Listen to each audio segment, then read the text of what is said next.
All right, we are back with another Drive Across 65, Season 1, Episode 1 of the podcast. If you guys know me, you've seen my face, you heard my voice, you read my tweets. I am super excited to get this pod going. So, in general, the point of all the social media is to drop knowledge.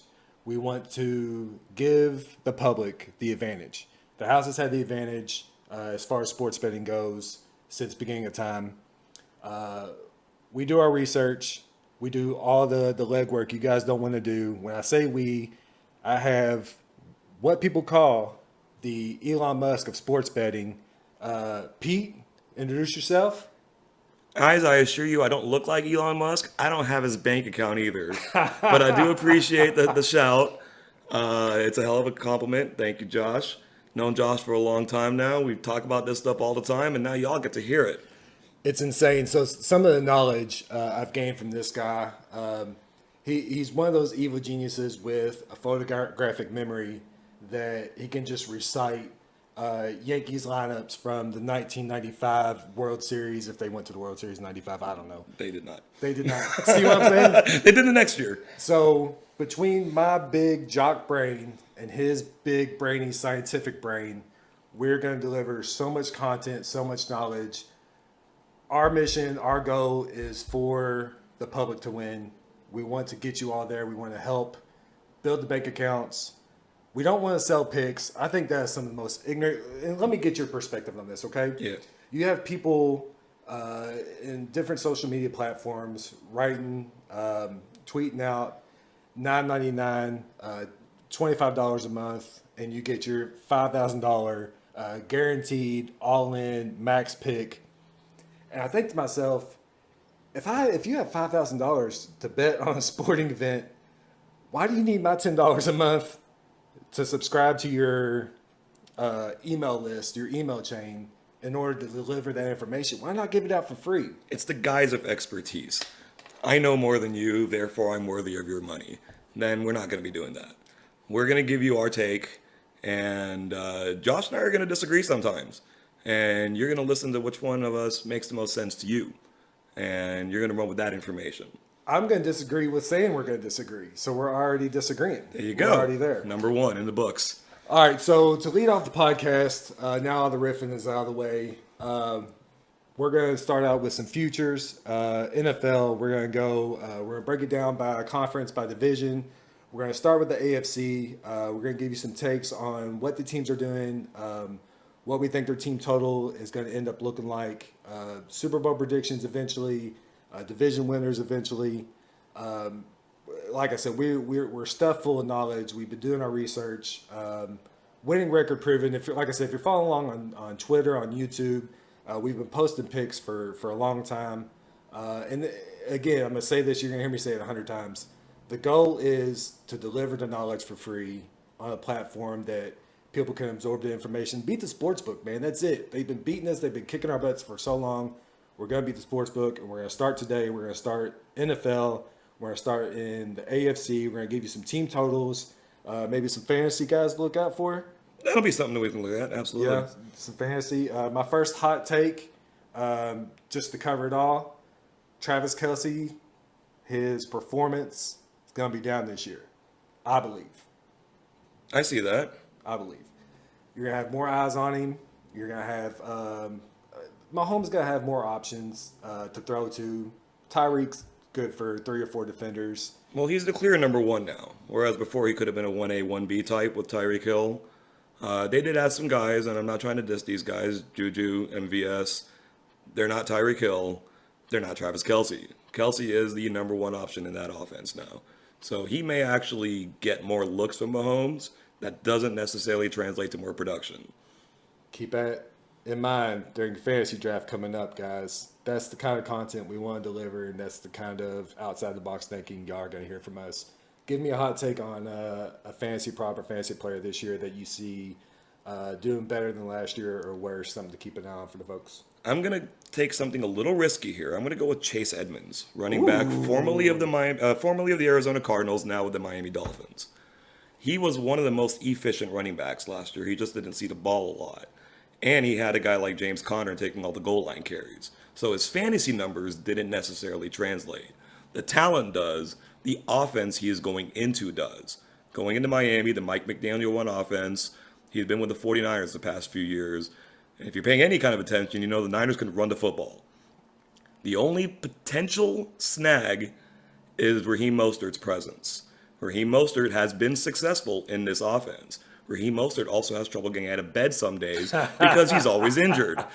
So if Chase Edmonds can take control of that backfield, then I see little reason to doubt why he couldn't do that. He is going to be a steal. He's not going to be RB1 most likely. But if you can get him in the 7th, 8th round and get an every week starter at running back, you're doing something right with your team.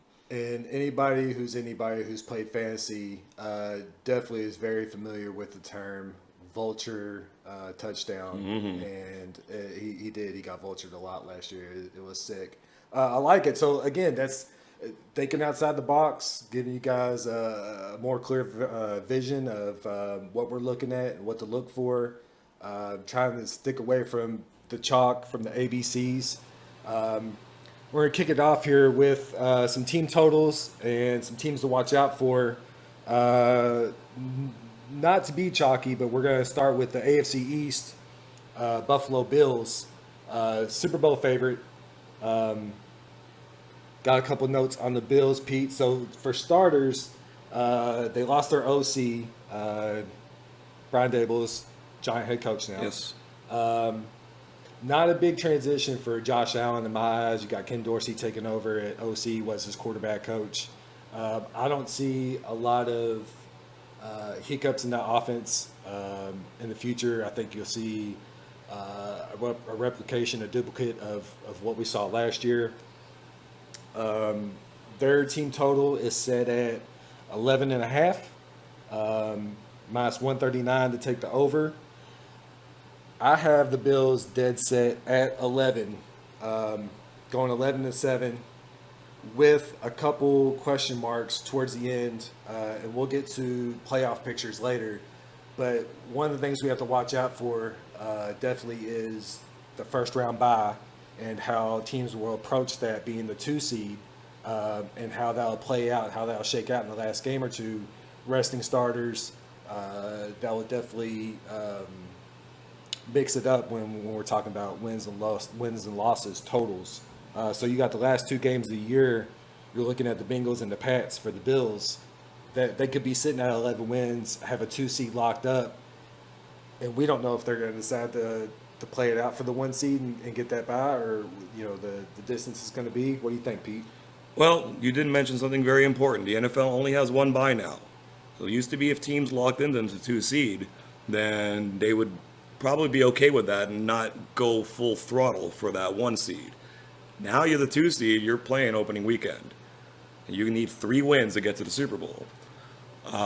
Speaking of the Super Bowl, you did mention that Buffalo is the Super Bowl favorite. Do you know why that is? They're at plus 650. Go for it. Why is that? Because they're the best team in football. They are. I mean, sometimes the simplest answer is the correct one. They have been the best team in football for the past 2 seasons.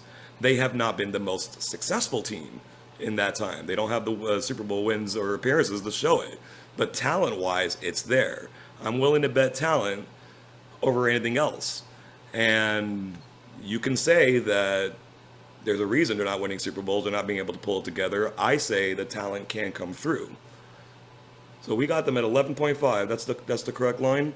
Yeah, 11.5 is the all team totals odds are all brought to you by Barstool Sportsbook. That's where we collaborated and got all of our totals, just so everybody knows everybody's on the same page. 11.5 minus 139 is the over, plus 115 under 11.5. So let's for the sake of argument shift that line 2.5 points, 2.5 wins in each direction. Okay. Just for the sake of argument. Okay. So if we go down that direction, the Bills will finish 9-8. If we go up, they would finish 14-3. Mm-hmm. Would 14-3 surprise you? No. Would 9-8 surprise you? This is why you're on the pod, Pete. this is why you're here. I think this is why you were born. Yeah. We've been looking for a reason. It's taken a few years. Maybe this is it. So a 14-win Bills team definitely not surprised me. No. A 9-win Bills team would shock. I mean, a 9-win Bills team means Josh Allen tore his rotator cuff and pulled his ACL all in the same game. And Stephon Diggs took over a quarterback. I mean, running the Wildcat, Kendall Hinton style. Yeah, there you go. All right, so I guess we're both on the over 11.5 at minus 139. I love the over. I'm not crazy about minus 139, to be honest with you. It's a little juicy. It is a little juicy, reversed juicy, so to speak. But, I mean, I'm going to repeat myself here maybe more than once. Buffalo rosters 1 through 53. Best roster in football. It is. And Sean McDermott has proven himself to be at least a good head coach. The team loves him, it seems. Losing Dable might be problematic in training camp, in the preseason, but I think by the time the games truly kick off, they're going to be fine. The offense looks the same. Anybody they've lost, they've replaced with comparable or even better talent. I understand Cole Beasley's gone, but Jamison Crowder's in there. Same player, essentially. Cole Beasley representing for the short kings out there. Yeah, man, that's me. But yeah, I love that. And let's not forget, we're sitting here talking about the offense. Let's talk about that defense. They picked up a guy you may have heard of who just won a Super Bowl last year named Von Miller. He's pretty good. He's decent, you know? I mean, in a couple more years, he might sniff the Hall of Fame. He is awesome names, all-time football name. Von Miller. Von Miller is a great name. Love it. He could be the lead singer of a rock band, too, with a name like that.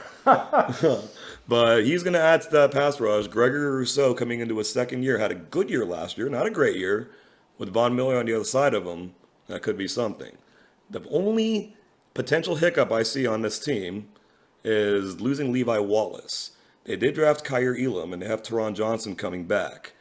Those guys are good, and if they step in and you don't really notice they're there, that means they're doing well. Right. So, I think, again, 1 to 53. Buffalo's the best team in the league. 11.5, actually, to me, and I'm not trying to... Seems low. It seems a little low. I mean, it's just they can't set the line too high, obviously. Looking at their schedule, they got a Week 7 bye. They'll see the Chiefs right before the bye, the Packers afterwards. So they have a Thursday night game, Thanksgiving game, another Thursday night game against the Pats, and Week 2 they go Monday night against the Titans. Where do you see? What angle would you play to talk me into taking the under? Where do you see hiccups in that schedule? It's interesting they're playing the Chiefs. That's going to be in Kansas City right before the bye. I would rather have that game before my bye than after my bye. That said, yeah, as good as I think Buffalo is, I'm not looking at 17-0. I can see that game easily being a loss, going to the bye, reshuffling a little bit. Week 4 is an interesting game. They're playing at Baltimore, and we're going to get to Baltimore at some point. But a little spoiler warning here. I'm pretty high on Baltimore this year. Yeah, well, if y'all hadn't heard us mention that we might argue, there's evidence there. So let's say coming off the bye, they play the Packers. That could be a coin flip game. Yeah. I have it as a win. I'm a big rest means rust, especially coming off the bye against the Packers. They will be at home. Will be tough games. Let's call that a question mark game. I got it as a win. That could put them at 10 there. And the 2 games against New England, they played twice during a regular season last year. The road team won each game. Right. And then, of course, the big win game. Yeah. And, of course, Buffalo took care of business in the playoff game. Right. Which was at home. So that kind of broke that streak. But that could easily be a split in either direction. They are at Cincinnati late in the season, coming off a game at Chicago. So they'll be nice and frozen for those games. Yeah. And that could create any kind of scenario. As long as this team stays healthy, I don't see how they win fewer than 12 games. There's not a ton of travel either, which I think is to their advantage, man. They start out in LA against the Rams Thursday night, game one. Yeah, week one, opening game day one. Thursday with plenty of time to travel for the next game. And then they stay on the East Coast. I mean, as far as they go is Kansas City, Green Bay, Minnesota. I mean, they're west of the Mississippi most of their life. I just I don't see. East. Yeah, East of Mississippi. yeah, that'll be in the. This is not a geography channel, folks. It's okay. We're betting sports. So yeah, east of Mississippi, majority of their season. I don't see any hiccups as far as travel, East Coast to West Coast. Maybe the preparation. They do have a couple Thursday and Monday night games. The Thanksgiving game against the Lions, big traditional game. Right. Thinking the Lions might be better this year. We'll get to that later. That could be a hiccup, a weird game. The Thursday night game against the Pats, you'll have rookie on rookie. So I'm a big believer in short week preparations. You go with more experienced quarterback. I don't see any advantage for the Patriots there on the Thursday night game on the short week. I don't see any hiccups. I'm sold on the over 11.5. I'm sold. And there's one thing we want to mention about Buffalo from last season. Every single game they played that was within one score, they lost. Every single game they played that was more than one score, they won. They lost what the NFL would consider within 8 points, one score, lost every close game they played. What's more likely to happen? That some of those games switch back into their favor, or that they lose them all again? The Jaguars, Josh Allen game was wild. It was a 9-6? No touchdowns were scored. I remember that. It could have been 9-3. Apologies if I'm getting that wrong, but no touchdowns were scored in that game. That was insane. That game won't happen again. No. I'm high on the Dolphins, or on the Jags this year. That won't happen again. So we're agreeing. Bills over 11.5 will be our first future bet of the NFL season. Staying in the NFC East, going to shift over to New England, go with the Patriots. So a couple notes we have. Obviously, the coaching carousel continues for Bill Belichick. You have Joe Judge, crazy-eyed Joe Judge, Mr. Third Net quarterback sneak. Take a knee, boys. He is maybe running the offensive line special teams. Like, he doesn't really have like a coaching title. Somebody's got to bring Belichick his coffee. Joe Judge is an awesome barista name, I believe. So the Patriots team total set at 8.5 over minus 121. You're looking at even money on the under.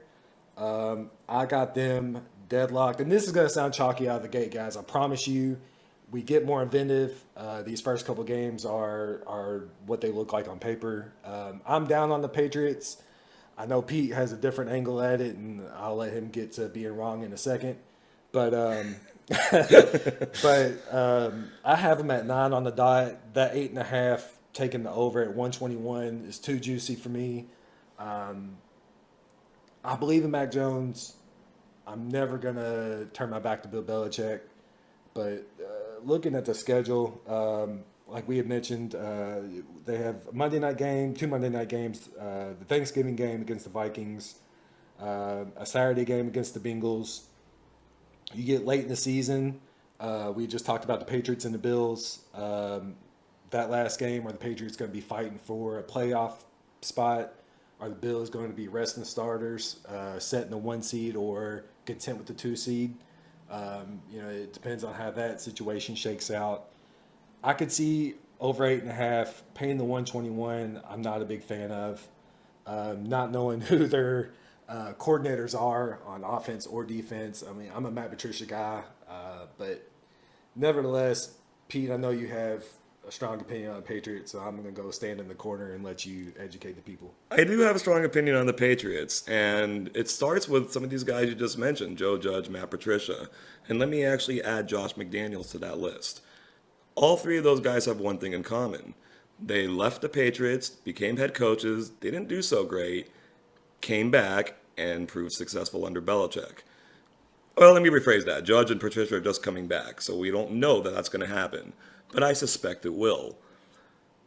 Last season, the Patriots started 1-4, and they did not finish. They finished strong, and they ran into Buffalo, and that was an unfortunate for them first-round matchup. They would have made a deeper playoff run had they not played Buffalo. What an all-time bet the weather game that was. The wind's at 175,000 miles an hour. Something like that. One pass thrown in that game, and I think Mac Jones probably got reamed in the locker room for it. Josh Allen trying to beat the wind. He's got the arm for it. Yeah, he does have the arm for it. Proven not to work. I just wanted to sidestep for a second. What an all-time under game that was. I hope we get some of those positions this year. Yeah. Back to a go-off beat. You got it. Patriots are running back a lot of the same squad they ran with last season. They did lose a couple of important guys. I'm going to run them down here. Cornerback J.C. Jackson. He was a very important part of that defense last year. Offensive lineman Shaq Mason, traded to Tampa Bay, incidentally. Kyle Van Noy. None of these guys have huge names, because it may be J.C. Jackson, but they're those classic Belichick players. He has those players, he knows how to use them, and they come out successfully. Now that said, they did replace these guys. Of all the first-round picks made in this year's draft, I think the strangest, was Cole Strange for the New England Patriots. Yep. And a lot of people were scratching their head about that. Who would bet against this guy making a Pro Bowl in the next 4 years? Not me. I wouldn't bet against it. I mean, they did the same thing when they drafted Logan Mankins. No one knew who he was. He was some random lineman from Fresno State, and he made several Pro Bowls. And I think if he had stayed in New England, he could have knocked on the door of the Hall of Fame. Maybe not get in, of course, but knocked on the door of it a little bit. So Belichick's going to have these guys ready. And we bring up Mac Jones, and let's just get controversial right from the beginning. Mac Jones is Tom Brady without the experience. Without the experience. They both make the safe, smart throw. They both listen to their coaching staff. You're not going to see any wow plays, and there's nothing wrong with that. The thing with Mac Jones is he doesn't have the experience. He can't read the field the way Brady does. He doesn't know the offense inside and out the way Tom Brady does. But it's going to be enough to push him over 8.5 wins. So back to my my quarterback strategy on the short weeks. So there's a week between Thanksgiving and Thursday between the Vikings and the Bills. If you are on a short week, do you have faith in Mac Jones to short prep week make in-game decisions on the fly? Against an opponent on a short week, against a medium experienced quarterback on the other side. Sure, I think he knows enough not to screw it up. Okay. Because he's scared of big bad Billy. I'm scared of big bad Billy. I don't play for him. So you don't want to go to the sideline with that scowl looking back at you. I don't think he's going to get up there and win a game for you. I don't think but 3 or 4 quarterbacks in the league have that capability. But he can do enough not to screw it up. The problem is the opponent's Buffalo. And we've already heard what we think of Buffalo, specifically what I think of Buffalo, and I do think they're the best team in the league. You can say we think Buffalo is top tier for sure, grade A, definitely. But as far as their short weeks ago, they have one against Minnesota. That's going to be on the road. That's going to be a primetime game. Because the Thanksgiving day that doesn't involve Detroit or Dallas is always the primetime, the night game. And then they have a short week against Cincinnati in week 16. And that's going to be a road trip, a home game coming off a road trip in Vegas. So if we're looking at short weeks and we want to call those 2 games losses or potential losses, I'm not going to quibble with that too much.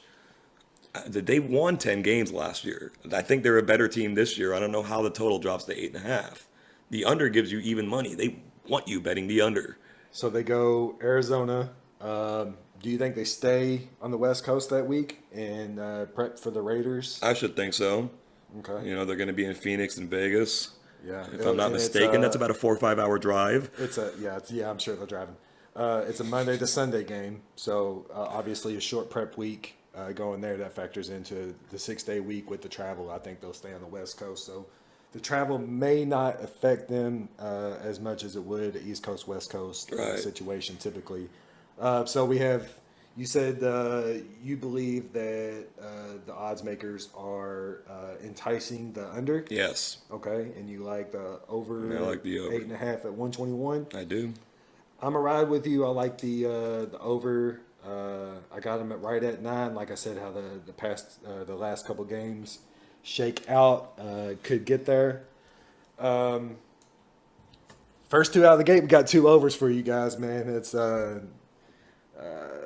get exciting here soon, I promise. Staying in the AFC East, we're gonna go my favorite team. This is my favorite team. Okay, and I'm saying it. I'm not a natural fan of this team. This year, they're my favorite team, Miami Dolphins. I might be a Mike McDaniel stan. I can turn on YouTube and watch his interviews, his videos. I read the articles about how the players are clicking with him in the locker room and how much energy he's bringing. I love him. I'm a big Mike McDaniels guy. What he did with your team, San Francisco 49ers. yeah, with your team last year. Sorry, everybody.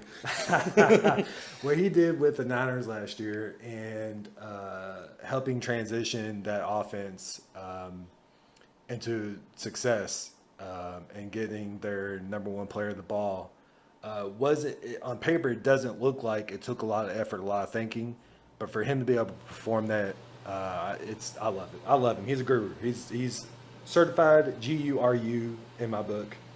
So with that, they added Tyreek Hill. You familiar? Tyreek Hill? I've heard of him. Yeah. Yeah. Sounds familiar. He came out and said that Tua was more accurate, I believe was the word, more efficient maybe than Mahomes. He did say that. Now, obviously, it could be building your team up, creating the chemistry. I'm not sold on Tua. I am sold on the Dolphins.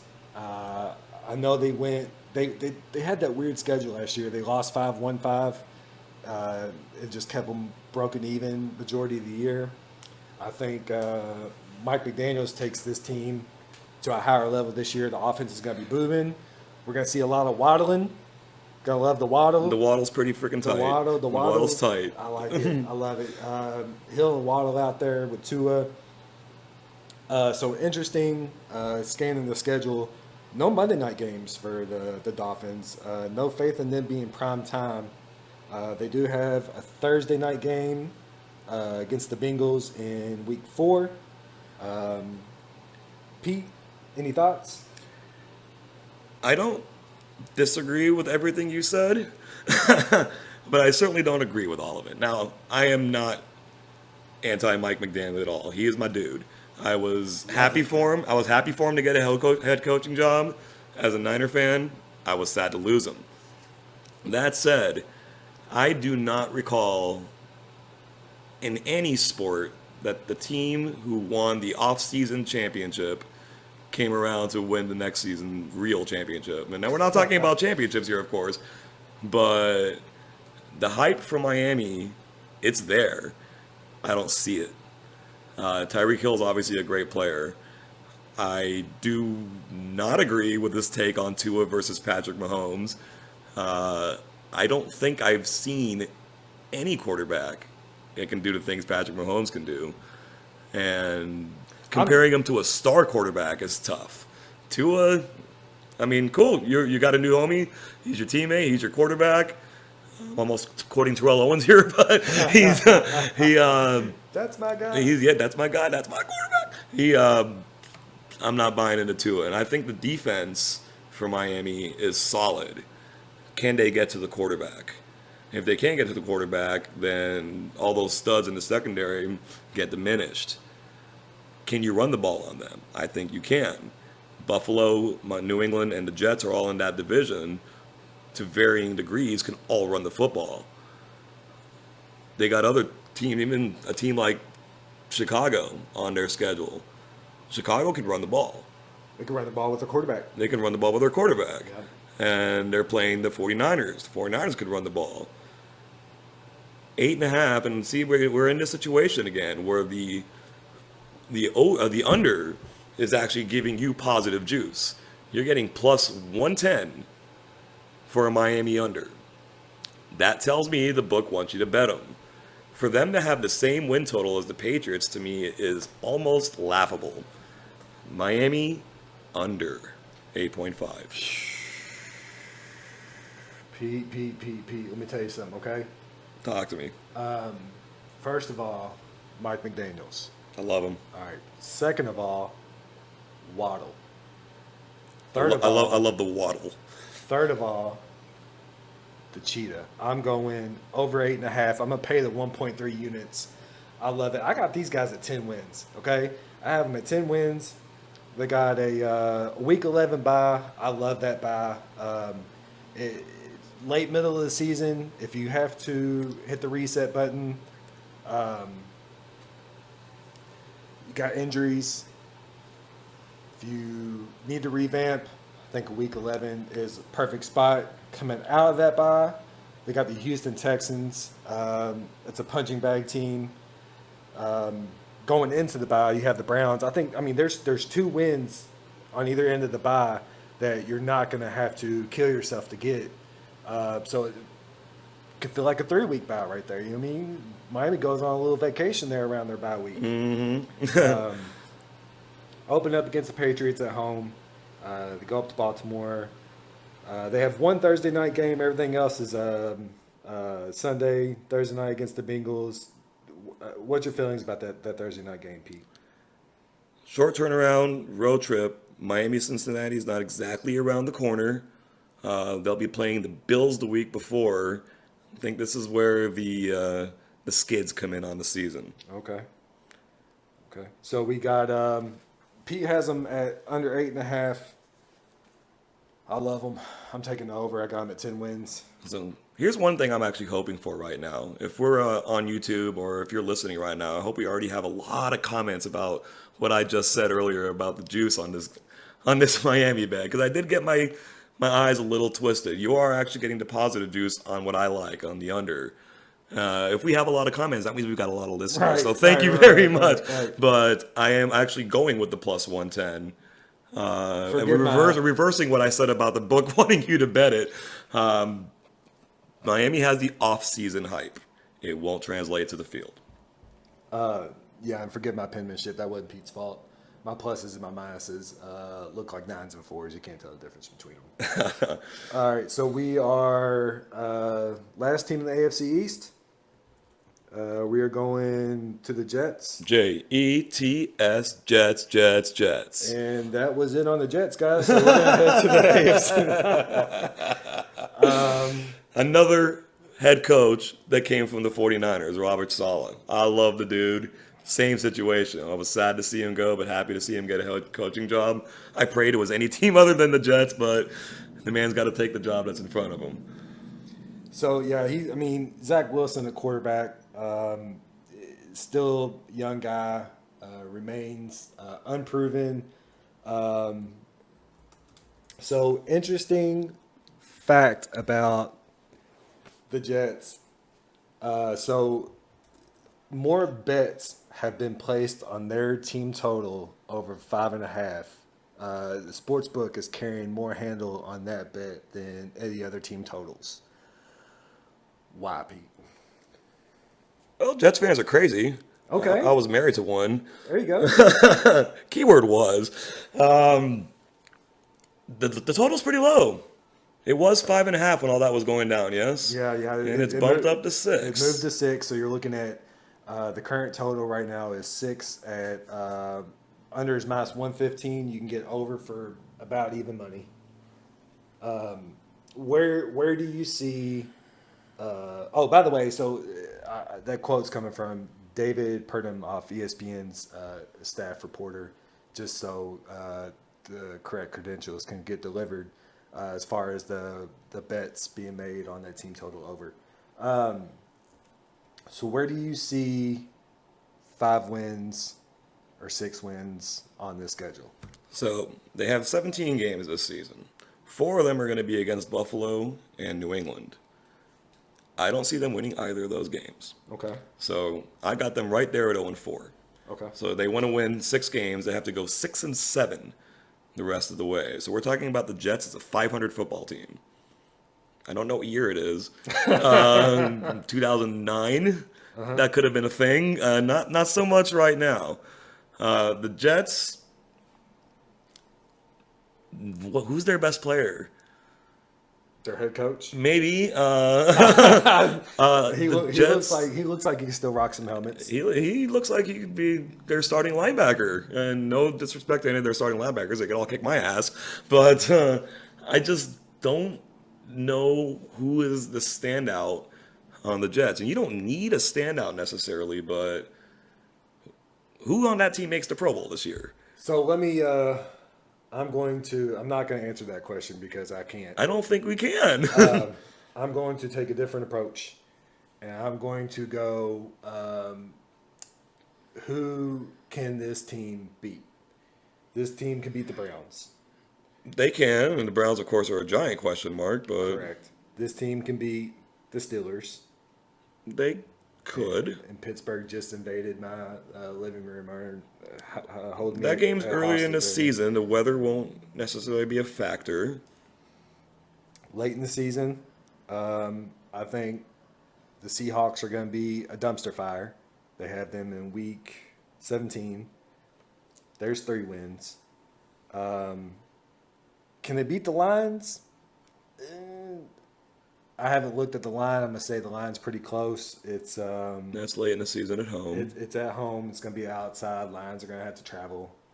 Not that far. If the Dolphins are resting at that point, if they're locked into a playoff position, Or first overall pick. yeah, that's not going to. Mike McDaniels is going to get us there, Pete. I don't Over. think Miami's going to be the worst team in the league. We'll get to them.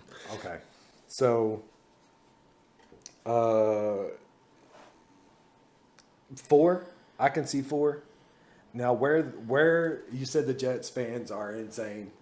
Yes. Where were they seeing 6 wins? In their dreams? So, who on this list are you splitting a series with?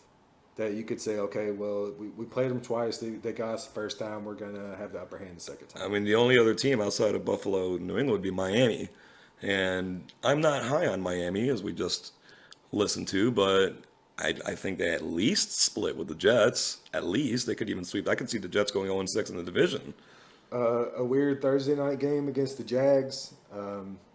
We like the Jags. I love the We Jags. like the Jags. I like we think the Jags win that game. Yeah, I'm scraping the bottom of the barrel here, looking. So you'll have a second-year quarterback against Zach Wilson. Short prep week. You'll have I don't know, Pete. I give up. So the under is minus 115. The total is 6. The juice is similar. is similar. I like the under by a mile. I like the under, and especially considering one thing. If the line moves, that means the public is taking the over. Correct. Do you want to take the side of the general public? Not us, the general public. Correct. Or Vegas? Right. Who's got the big fountain in front of Bellagio? I'm going to reiterate this again. I would love to have that fountain, by the way. It is pretty sweet. We are here to deliver knowledge. Yes. Okay. We want to beat the sports book. We're not here to monetize any of our voices. Okay. We want to fatten the pockets, beat the sports book, and if that means being on the same side as the sports book to reverse their income, so be it. We're gonna be on the same side of them. From time to time, it's going to happen. Yeah. And this is one of those cases. In this situation, And it's almost purposeful. Jets under 6 minus 115. That's the AFC East. Did we That's cover? the East. Who do you got winning? I mean, Buffalo, right? I mean, it's got to be. And and we're going to get to some of these other divisions where this will not be the case. We basically almost, maybe with the exception of Buffalo, New England between the two of us, Miami, New England between the two of us, have identical standings as they appeared last season. That does not happen very often in the NFL. Right. We need to point that out because this is an outlier. unless something strange happens, the whole rotator cuff, ACL, hysterical blindness happens all in one play for Josh Allen or Von Miller or any important cog in that Buffalo team. Yeah, if Von Miller takes over at quarterback, I'm going to say that the team total over will not be successful. Probably not. But minus any of those things, and we're not here to predict acts of God or anything like that. We got to go with what we can, and what's most likely to happen is that a team stays relatively healthy during a season. So I say Buffalo, New England, Miami, New York Jets, the standings finish as they did last year. That's going to be the only division I do that with. Yeah, so you're getting the Bills at minus 200 to win the AFC East, and it's for a reason. I mean, Yeah. it's expensive, but it's going to happen. If you believe that Josh Allen, rotator cuff, ACL, Von Miller's our quarterback, Stephon Diggs is playing center, sprinkling the Dolphins in that situation. I know you're going to flip the table on me. I understand. I'm high on the Dolphins. And Plus I'm high on the 450 is not a bad spot. They're both the Patriots and Dolphins are both plus 450, which is interesting, especially where our allegiances lie with those two teams. That's fun. So Bills minus 200 to win the AFC East, best record, and we are on to the AFC South, the dumpster fire, as you will, of the AFC. Starting with the Tennessee Titans. Defending division champions. The defending, So, big story out of the Tennessee Titans, A.J. Brown, no longer with the team. Julio, what's going on with Julio? I don't know if Julio's going to play this season. He may need to rest that body. Yeah. If he does, I can't see him being effective. He wasn't truly that effective last year, and that's getting to play on the other side of A.J. Brown. So, what could this be a situation where he goes ring chasing and hops on, hypothetically, an LA Rams team, a Buccaneers team, maybe even a Buffalo Bills team, Or any team that happens to be strong at the end of the season. Yeah, middle of the season. Could be the case. Pulls an Odell. Yep. And yeah, exactly. Von Miller, yeah. And we end up see him win the Super Bowl late in the season. So we're counting him off the Titans. I wouldn't, even if he resigns, I'm not putting a whole lot of stock there. I don't have a ton of notes on the Titans. They haven't made a lot of changes outside the big name. Their total is at 9. I have them at 8. I think 8's slightly optimistic. Okay. Yeah. So they have a shuffled schedule compared to some of the other teams we've talked about so far. You got a Monday night game, second week at Buffalo. A Thursday night game in Green Bay. It's going to be brutal. Saturday against the Texans, that'll be a walk. And then following that Saturday game, you'll have a Thursday night game at home against the Cowboys. I don't see, as far as scheduling goes, travel goes, up and down, I don't see any issues there. But as far as talent goes, I see a ton of issues there. Now I do. And this is an odd thing to say about a team that was the number 1 seed in the AFC last year. But it's a reasonable assessment. Now, when we're talking about Buffalo earlier, I mentioned their talent versus their performance, or their quality versus their success. Tennessee last year, to me, was not as good as Indianapolis. Slight spoiler alert here. I think it was reasonably close, a lot closer than the 3-win gap between the teams. They were lucky to win 12 games, quite honestly. The 49ers completely handed them a game on a silver platter, which doesn't bother me at all, guys. Trust me, I'm totally okay with that. The AFC was weird last year. And for them to be 12-5 and have the number 1 seed, and then I know you expected this, I expected this, several other people I know expected them to lose their first playoff game against Cincinnati. And lo and behold, they did. You're the number 1 seed, playing against a team that until the prior week hadn't won a playoff game in 30-something years. And yeah, you're expected to lose, and you're at home, and you had the week off. So the craziest stat about last year, I believe, was how they finished with that record without Derrick Henry. Derrick Henry missed the second half of the year. That was insane, and I took that personally because I had him on my fantasy team. Hurt my feelings. Now, Vrabel is Belichick understudy. He comes off that Belichick tree. Played for him. Played for him. Didn't he coach under him? I don't know if he did. It wasn't long. I think he had a headset on the New England's sideline, but I could be wrong. It could have just been the Titans colors, and I got him confused. Nevertheless, he's smart. He's gonna figure it out. I don't think even with Henry and as smart as Vrabel is, I don't see 9 wins coming out of this Titans team. Their total is 9 over the overs minus 122. You're getting a little bit of plus money, taking the under.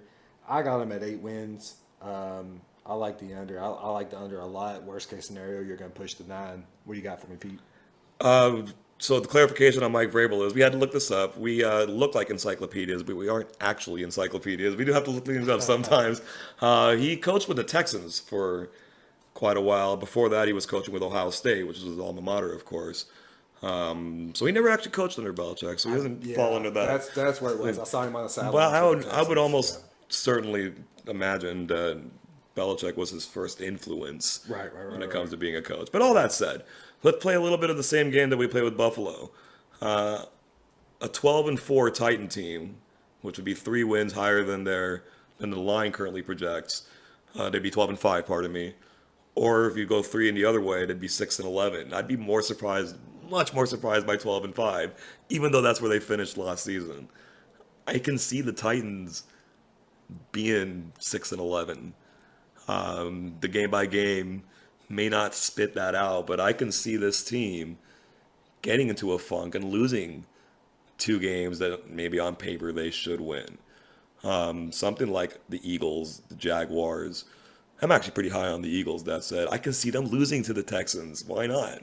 They're not going to be 0-17. Yeah. They're going to beat somebody. Yeah. And Tennessee seems like a prime spot for them, especially late in the season if they're kind of feeling themselves a little bit. Because remember, they already have 2 first-round picks next year.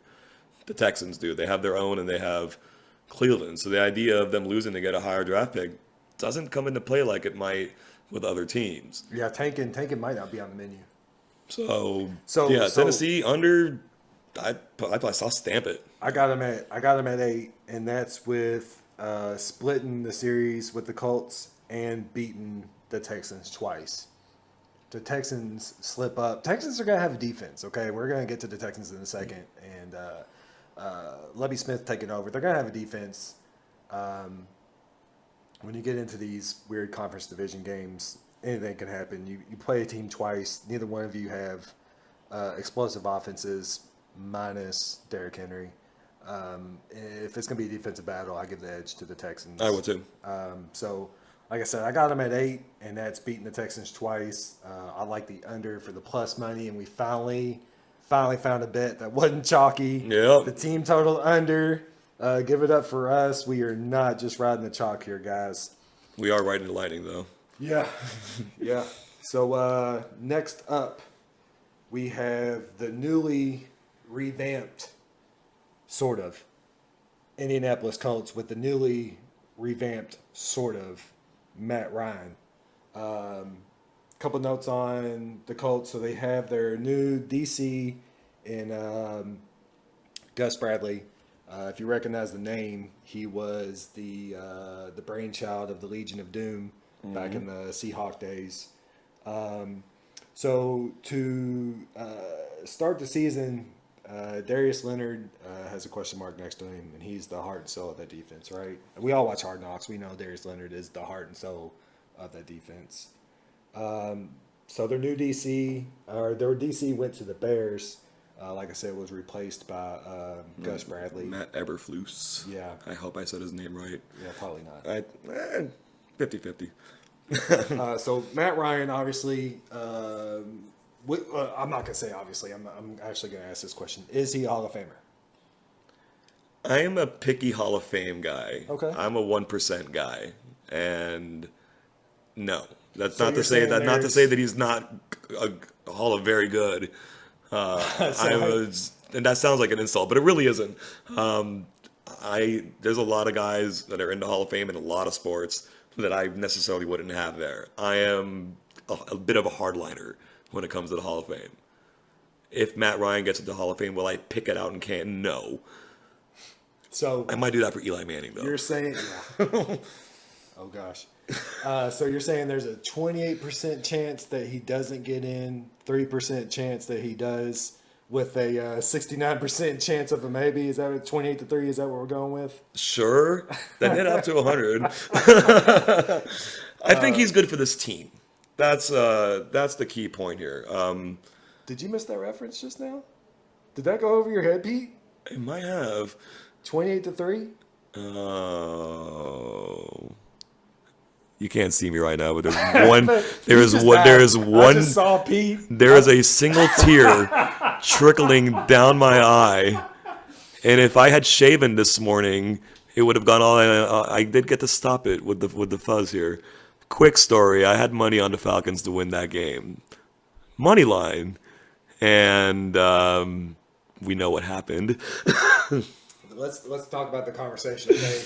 All time run back for Pete. Yeah. Pete tells me he has the Falcons going money line. Well, they were getting some plus money there. They were getting a little bit of plus money. If I remember correctly, it was 700 to win 1540, which is of course 840 plus my 7. Like 130 or something. Something like that, plus yeah. 130. So he had Falcons money line. I text him when they're up 3 touchdowns or whatever the score was. 28-3. And Of I course. say, congrats on the win. And your reply was... My reply was, don't dance until you're in the end zone. Hashtag Deshaun Jackson, for those of you who remember that play on Monday Night Football way back when. That was an all-time. My response was, killing them. Hashtag Aaron Hernandez. Oh. Now, some are saying that might have been what the Patriots needed to bounce back to win that game. Some are saying it's just a general Pete mush right there. It made me laugh. It was the last time I laughed for the rest of the day. We're way off the rails right Yes, here. we Matt Ryan. Matt Ryan. Indianapolis Colts. They're beat up on defense. They're missing their stud, their leader. They have a new D coordinator, which is he's a strong D coordinator. Like I said, Yeah, Gus Bradley. He's one of those classic. Maybe not so much a head coach, but yeah, on the DC front. So they're a weird team to me. They have a late bye. They got a Monday night game against the Steelers, a Monday night game against the Chargers, a weird Thursday night game at Denver. I don't think that's going to be very explosive. So if Carson Wentz and the Colts head coach Frank Reich, thank you. I can't pronounce his name without somebody saying it first. I appreciate that. if Wentz and Frankie Boy can't make it work, tell me why Matt Ryan and Frank can make it work. So I'm not exactly a Carson Wentz apologist, but I will say that outside of the final 2 games of the season last year, which of course is foremost in everyone's mind, he was fine last year. Nothing spectacular, but he was fine. He quite frankly shit the bed the last 2 games of the year, and it literally cost him a playoff spot. Beat Jacksonville, make the playoffs. That's it. Matt Ryan isn't going to be too different from that.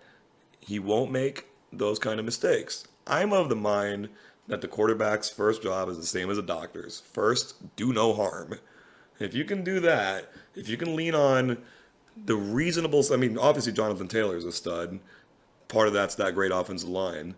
But they have better receivers than you might think. Michael Pittman's under the radar. Mm-hmm. They drafted Alec Pierce out of Cincinnati in the 2nd round. I see that as a huge steal, and he fits the offense. They do have a good defense. Darius Leonard's not the only star. DeForest Buckner's a star. They got guys like Kenny Moore at corner, who's so underrated. Hopefully you know who he is. These guys step up. They do well. And like I mentioned in the Tennessee take, performance-wise, not success-wise, they were better than Tennessee last year. If something like that is to repeat this season, the wins will come. So, and not to take away from the Colts, like I said, Matt Ryan, Mr. 28-3. They still have Jonathan Taylor. They do. Stud. I mean, Absolute all-time stud. Top of your fantasy draft. He should be your number one pick. Let's not doubt that. Unless he gets hurt between now and then. Unless you're playing PPR, then you're taking a wide receiver. Or you're taking Christian McCaffrey and praying. Yeah. Praying that you can get some trade value out of him later because he's not going to make it through the season. So you have Matt Ryan, who will fall down. You have Carson Wentz, who led the Colts offense by running around until he got a pass interference call. He worked against the Niners. Yeah, I lost that game. We'll talk about that later. Would not lay down, and you're transitioning to a Matt Ryan who you can breathe too heavy on, and he might fall apart. So it's going to be a night and day as far as how the gunslinging is going to go on the offense. You're obviously still going to be handing the ball, like we said, to Jonathan Taylor. Their team total is set at 10. You're getting it's a reverse situation compared to some of the other teams we've covered so far. You're looking at minus 118 on the under. It's a little juicy. You're getting a little bit extra change if you go over at 104. I have the Colts at 9 wins. What do you think, Pete? I think 9 is fair, but someone needs to win this division. Someone will. We'll get there. Someone will win this division. That's something you can take home, by the way. I predict somebody will win the AFC South. We just give out locks, folks. Like, that's a lock. Put it down. It's a guarantee. We're your favorite handicapper's favorite handicapper because we just gave you all an all-time lock. And Josh and I agree on the two teams that are going to be in contention for that division title, and one of them's not the Titans. Correct. I'm leaning, and this might be a safety call by me, I am leaning toward the Colts to be the division champion here. 11 wins wouldn't shock me, but 10 really sounds. I think the books got it on this one. 10 sounds good, but we're not here to pick pushes, and I'm going to give you a pick. I'm going to say over. I think they win 10.1 games this year. 10.1. Could you go 10.25 and say that they got to their 10th win and won the first quarter? Is that a thing? That might be a thing. I mean, everything's weird now. It's America in 2022. So we're going. I'm going to go over. You're going over. I'm going to go over. I'm not in love with it. If I had to rank my picks, this wouldn't be high. I want to be honest with y'all. But given a choice of over under, I like the team. I like their performance last year, and I think it translates to this season. 11-6 Colts. So Pete has the over getting plus 104 on the 10. I have the winner at minus 118 on the under. Under 10 got him at 9. So make sure you pick accordingly. Houston Texans. All right. The Houston Texans are going to be one of two punching bags in the AFC this year. I know you said, and I agreed, I concurred, that tanking might not be the game plan for them. Maybe you said, I think you said before, maybe the front office game plan, but not the on-field game plan. Yeah, I'm a firm believer that there's no such thing as on-field tanking in the NFL. You tank in the NFL, you're going to get killed. Also, their careers are shorter than everybody else. Their contracts aren't guaranteed. There's no farm system. The guys on the field are trying. That doesn't mean the front office has the same mindset. The front office might like to see the team go 1-16 in general. I don't think this Houston team will be of that mindset necessarily, especially compared to some other teams we're going to be talking about. Again, because of the presence of those Cleveland first-round picks over the next 2 years. Mm-hmm. And there's every chance that Cleveland could be really bad this year. And we're going to get to Cleveland next show, but they can have 2 top 5 picks. And if they don't, let's say they have the 3rd and the 9th, they can turn that into the number 1 pick if they so desire. So Houston, yes, they're not talented, and I don't want to call them bad. They're not talented in comparison to the rest of the league, but I think they're gonna leave it on the field this year. Yeah. So obviously, Lovie Smith was their D coordinator last year. He took over the head coaching position. Defensive-minded coach all around. All around. Their draft was majority defense. Davis Mills. Davis Mills can play. Yeah, He can play. He can hold a football. He can hold. He can. He went to Stanford, so he's smart. Yeah, he's Or at least he was smart enough to get into Stanford. I don't know if coming out he's smart, but So my best handicapping angle to take on the Texans this year is to fire at all cylinders on all of their unders, and I believe you can go an easy 12-5 betting Texans unders. Occasionally sprinkle in defense that scored a touchdown at probably +4, +5, somewhere in there. They're not going to tank as bad as they did last year. I think the objective was to lose last year, and it was a Davis Mills learning year. Lovey loves defense. Like we said, he drafted a defense. They're not going to go out and just sling the ball against a bunch of these opponents that they have. They got the Chargers, Raiders, Eagles, Dolphins, Cowboys, Chiefs. They're not. You're not going to get into a scoring match against these teams. No. I mean, those are just you're chucking up losses. They're going to be a punching bag, I believe, again this year.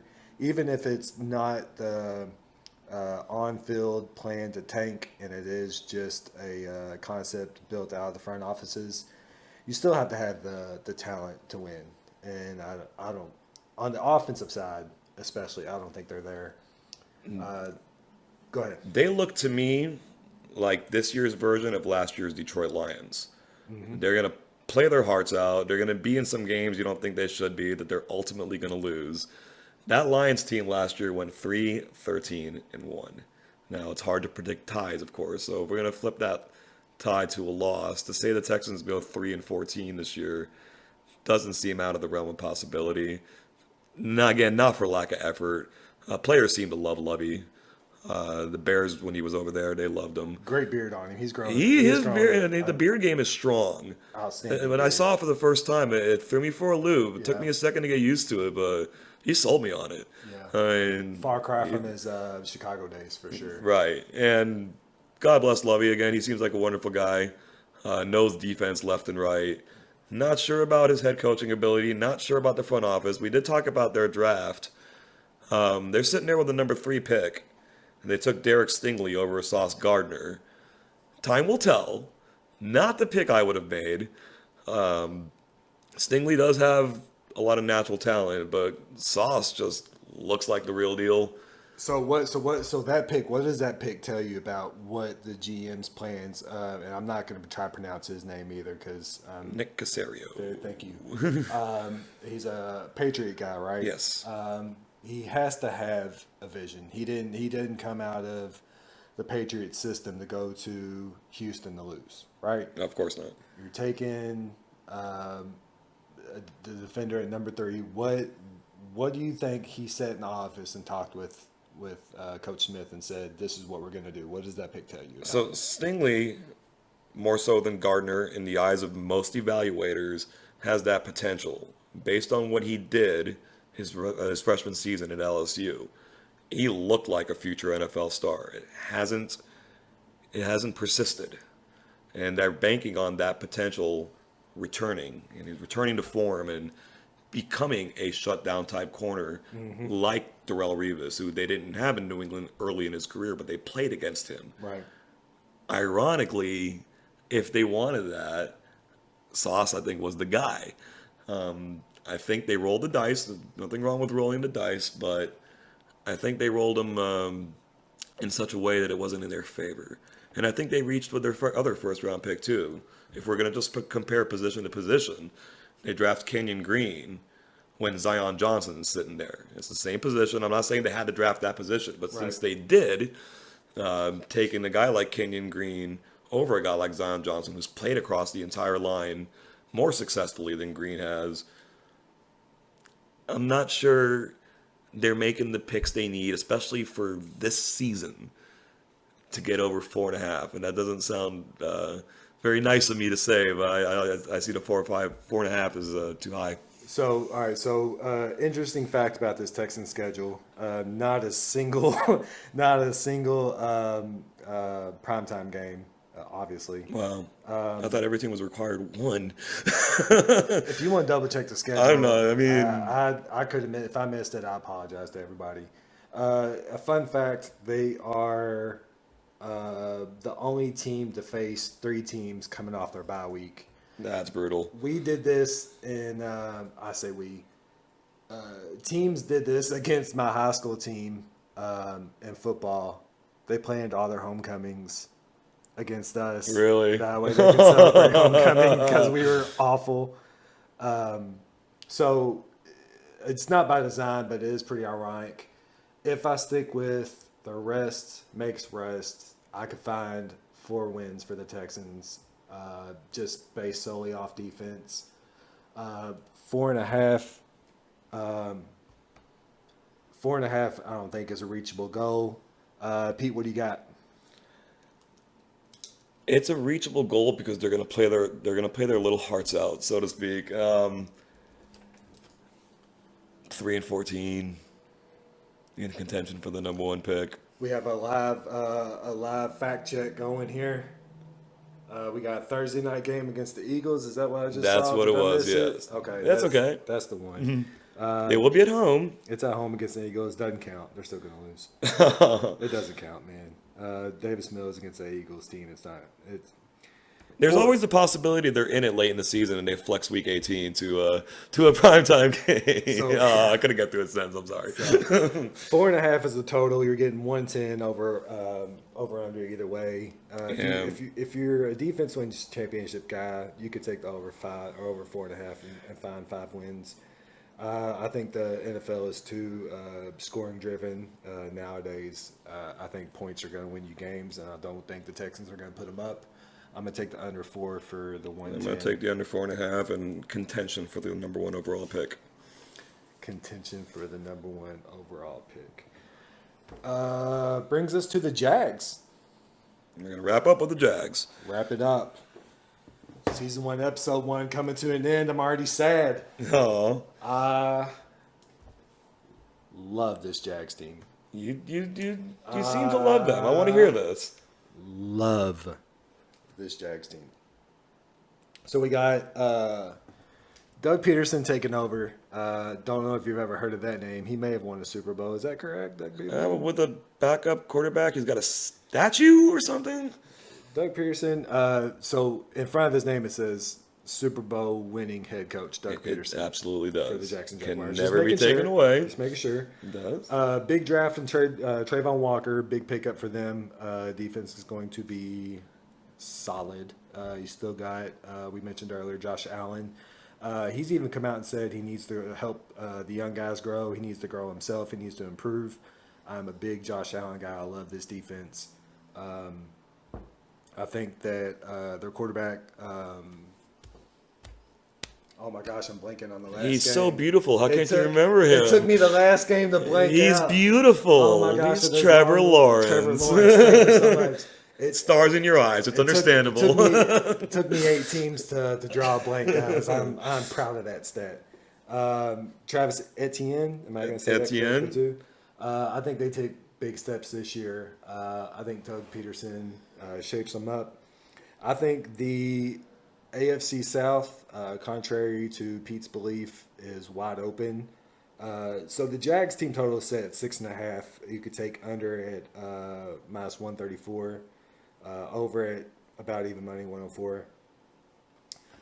I have the Jacksonville Jaguars at 10 wins this year. Yeah, but 10 wins, 10-7. And A I 7-game have them- improvement. I have them winning the AFC South at plus 700.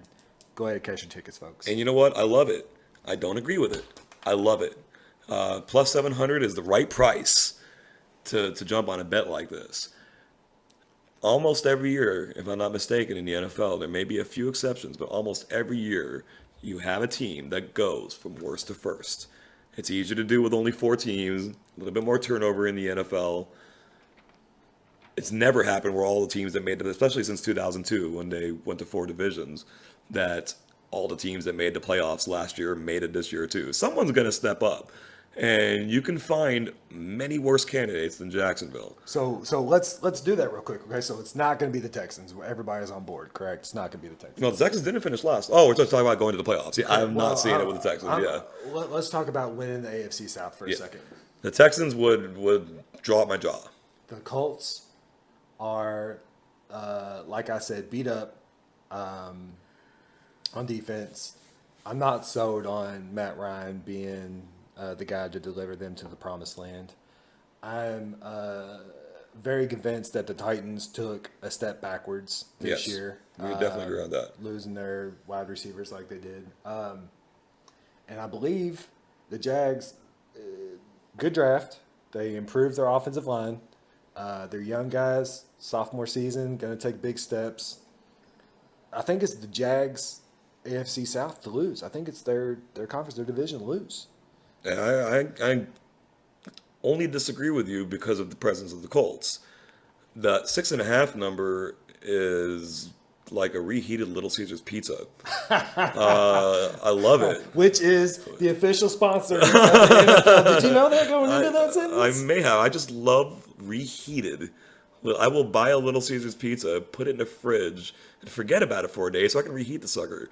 I'm weird, guys. I'm weird. We just probably lost that. But that 6.5 over viewership there. I mean, if Jacksonville goes 8-9, does that surprise anybody? I don't think it should. If the only reason it would is because we're talking about the Jaguars and we're talking about a team that just lives in double-digit losses every year. And admittingly, I rode the Jacksonville under 1.5 touchdowns train all year last year. Cashed it so many times. They were a dumpster fire last year. And Urban Meyer, that's the end of that sentence. Yeah. So they're obviously going to improve. Fact. The Titans took a step back. Fact. The Texans, neutral, not going to improve, not going to take a step back. They're right where they even were if they get a little year. better, it doesn't make so much difference. So you're looking at flipping a coin between the Colts and the Jags. And in that coin flip, if you win, you're getting +7. Mm-hmm. I think the odds speak for themselves, investing in a team that I think can win anyway. I do like it as a play. I don't necessarily like it as a result. I do think the Colts win the division. Would I be shocked if the Jaguars won it? No, not at all. Guys, we got to remember, Trevor Lawrence is one sick cat. This guy can play football. He got a big boost in the offensive line this year. He's a guy that NFL fans will know, Brandon Scherf, formerly of the Washington fill-in-the-blanks. He played under various names when he was on that squad. He was never a proper commander. But dude's been a baller for years, and he's one of those under-the-radar guard players that you don't hear about. He'll only have like a 94 rating on Madden or something. Yeah. Because apparently they don't give 99s to offensive linemen until this season. They got one. Just full of knowledge, guys. Just dropping facts. Just dropping knowledge left and right. Y'all, hang on to your seats, man. It's going to get better, too, I promise. Yeah, we'll be talking about nuclear physics at one point, too. Cannot wait and how that affects the spin rate of the football. That is a thing, by the way. But the Jags had more talent than their win total last year would indicate. It's just, man, I'm of the mind that Urban Meyer has never been a good head coach. Dude can recruit, and it's pretty easy when you got 5-star, 5-star, 5-star across the line, 5-star sitting on the bench, 5-star doing someone else's homework. That's how good they are. But yeah, coming to the NFL, joining Jacksonville, I would be lying to you if I expected it would blow up that quickly, but the fact that it blew up didn't surprise me. Doug Peterson's an NFL guy. It ended poorly in Philadelphia. There was issues with him in the front office. That doesn't take away from his ability to coach. And like we're talking about the statue, the person in that statue with Doug Peterson was Nick Foles. Number 9. Yeah, and He's the man that made that call in the Super Bowl. He's the one that went for it on 4th down with that play, Philly special. He outcoached Bill Belichick in a Super Bowl. It's one game. It doesn't define someone's career, but who else can put that point on their resume? He's not a miracle worker. He's not going to turn this team into Super Bowl champions overnight, but are they going to be better? Yeah. You're right. I'm sold on Doug Peterson. That's all you had to say. Who went and got Nick Foles? Doug Peterson. He did. Yeah. So you can entertain 1,000 people, but if I entertain you, Yeah. that's me. And ask yourself what Nick Foles has done since. He had that little mini running game with the same team the next year when Wentz got hurt, but then he went to Jacksonville, ironically, and didn't get anything done. He's been in Chicago. I'm not even sure if he's in the league right now. So I've lost track of the man. We're currently handicapping the Jacksonville Jaguars, discussing Nick Foles. Kind of off the rails. A little bit. Little off the rails. We're bringing it back into Doug Peterson. We're branching. But if you give Doug Peterson a guy like Trevor Lawrence with an improved offensive line, they added a lot of pieces to offense. We're not talking about sexy names. We're talking about guys like Christian Kirk, Evan Engram, guys who have performed in the league. Even Zay Jones. These guys have performed in the league, and they still got Marvin Jones. They did lose DJ Chark. They lost Miles Jack on defense. That's not going to be insignificant, but 6.5, please. Yes, over. And for the record, I had DJ last year on my fantasy team and dropped him real early. He did not perform for me. Yeah. And like I said, I had the under in their touchdowns. It was a conflict of interest for me. All right, so just a quick recap. We are both on the same page. Bills coming out of the AFC East, minus 200. That's, I can't. That's easy money. Yeah, if I want to bet someone different, I take New England. What was it, plus 450? The price is right for that, but you're betting on something. If it was me, I'd be betting on something I don't believe will happen. I would bet on it just on the hope that they could sneak one out and pay me off a little bit. Right. But that would be my heart. My brain tells me a lot of things, but in this particular case, it tells me Buffalo wins the division. I am very high on the Miami Dolphins. And our sneaky play, Jags to win the AFC South with their team total over at +7. Love the 7. Love the 7. I love Jacksonville winning the division the same way I love New England winning the division as a play. Right. And even better at +700. It wouldn't shock me. It would shock me if Houston won that division. It would shock me if the Jets won a division. It would shock me if Miami won a division. It would not shock me if Jacksonville did. It's not going to shock me if the Dolphins win the division, except for it's against the Bills. So Yeah. that's going to shock me a little bit. All right, so we got the first two divisions knocked out. Dropping week 1. We're excited to be here, guys. Don't forget we drop all of our media platforms. Pineapples don't go on pizza because that is a fact. At the Joshua Sharp on Twitter because that is also a fact. Pete, we're going to get your social media game up and running and make sure that you can drop your daily knowledge as far as picks and whatnots go. Anything else to wrap up season 1, episode 1 of Drive Across the I'm so thrilled to be here. This is really cool. Been talking about sports and just anything that comes to my brain for a long time, and sometimes people catch wind of what I'm saying, and it's always a joy to see and hear their reactions, their counterpoints. I think it's good that we come on here and we're not a hive mind. We have our disagreements. We have embrace the debate. Embrace the debate. Any kind of audience we have out there, guys, we're hoping you're plentiful. We thank you so much. Without you guys, it's just Josh and me sitting here scratching ourselves, talking about all this stuff. What we've been doing for the past 4 years. It's just now we have a microphone. Yeah, we do. You can argue whether or not that's dangerous or not, but we are at about the 80-minute mark of this podcast, and none of us said anything offensive. Congrats on that. I don't think. I did. I have to apologize. I did say I am very high on the Jags and then forgot their quarterback's name. Yeah. We're actually at the 100-minute mark. Good for us. Yeah. So wrapping up season 1, episode 1. Thank you, folks. Thank you guys for listening. We will be out dropping some more knowledge. Hey, I want to give a little praise, and this is going to be on a video later this afternoon. Saturday, capping MLB. Okay? I don't know if I told you this or not. Two underdogs won the whole Saturday slate. Baltimore Orioles were one of all those teams. Yes, I think they were. 15 games to be the only underdog. So it's funny because I said I like the Cardinals. I like the Twins. They both won by 5 runs plus. Yes. And we ran with the Orioles. We did. And got it in 11 innings. That's so funny. Guys, we know what we're talking about. We do. Fair warning with me, you'll win some of your games for sure, but you're gonna sweat. Nothing comes easy for me. This is just a life thing since before I knew what a sports book was. So Thanks for listening, guys. Pineapples do not go on pizza. Do not forget. thank you, folks.